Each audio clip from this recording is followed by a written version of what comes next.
So, all over my Twitter feed today is these videos pop up of these guys, this group out in Portland, Oregon, that attacked a reporter and bloodied him up pretty good. There's actually two different attacks. I don't know if it was even the same two groups. There was another attack too that I saw, but both of them were this group. Man, here I am trying to toe the middle line between the two political parties because it's just going to get ugly before too long, and I'm going to try as best I can to point out where each side is good and bad. And in this case, clearly bad. Like this group, this Democratic group, apparently they're tied to the Democratic Party. It's Antifa. Attacked. From what the accounts were, that this reporter had been reporting on them for a while, and they knew he was going to show up in this thing, so they jumped him, and the guy ended up in the hospital. Right, he had a bloody ear and concussion probably.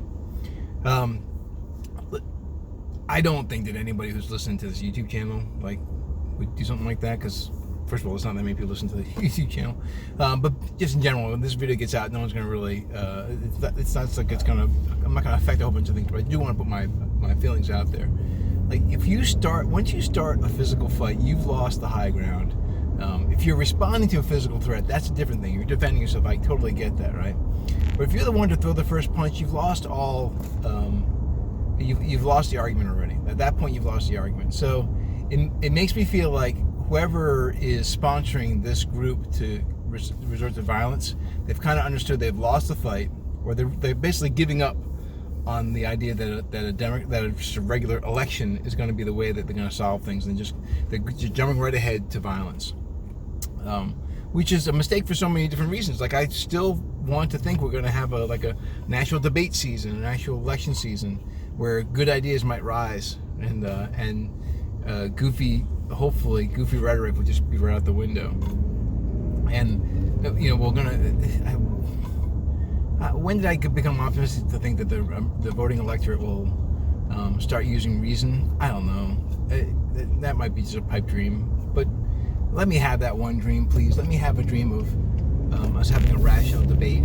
Because I've debated both sides of arguments with people I know and care about, and who are intelligent, and I understand why they say the things they say. That their experiences is different than mine, and I understand why my holding on to the things that I believe might seem weird to them. But again, not having walked in my shoes or read or seen the things that I did, they don't necessarily see it the same way.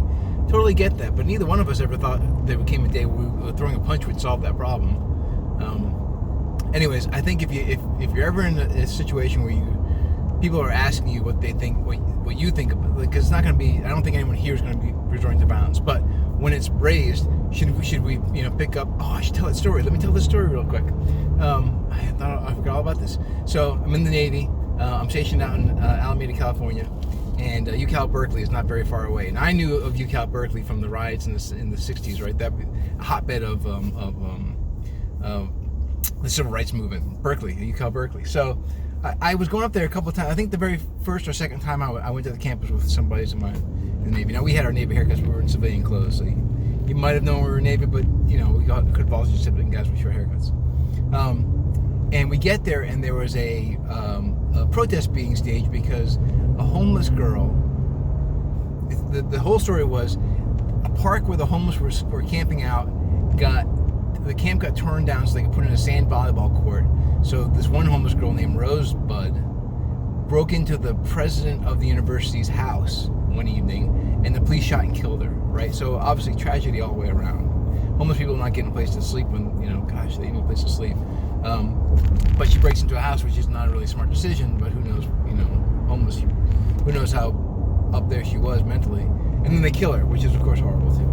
So we're there for the protest, and they've got, National Guards, cops, whatever, are there, and a group of students and homeless are facing off against them. And even the classic, flower into the barrel of the gun thing happens. I'm watching this. And I know there was a cute girl that I was trying to follow around because she was cute, and I was, in my 20s. So we're following her, and me and my buddy are marching. The whole group decides to take it to campus. So they march off this main street and onto the campus, and we follow because again, there are girls in the crowd and we're single guys. And at some point, the crowd starts picking up rocks and starts heaving them at the university building windows. And I'm thinking to myself, your tuition's paying for those buildings and you're just going to go ahead and ruin them? I don't remember who it was. One of the protesters handed me some rocks and said, hey, you want to throw some? And I remember going, you know what? The sound of breaking glass hurts my teeth. I just don't think I've got the arm for it anyways. And I put the rocks down, and at that point we walked away and went and listened to some music. Anyways, I say that story to say, if you're ever in a situation where someone wants you to pick up some rocks and throw them at windows that, you know, and you just don't, I mean, it's all one thing to sit and observe a demonstration like that and even be, you know, sympathetic to the crowd. But when it comes down to violence, you gotta walk away from that. That is not any, that is, you've lost the argument when you've turned to that as your solution. Except of course the Revolutionary War. I think at that point that was self-defense. So you got to amp it up. It has to be a little bit more than a reporter reporting on you because you don't like the way that he's printing the paper about you. It has to be a little bit more than that, I think. All right. Anyways, that was my rant for the day. I will talk to you all very, very soon. Cheers. So you like movie quotes, and you got to be dressed anyways.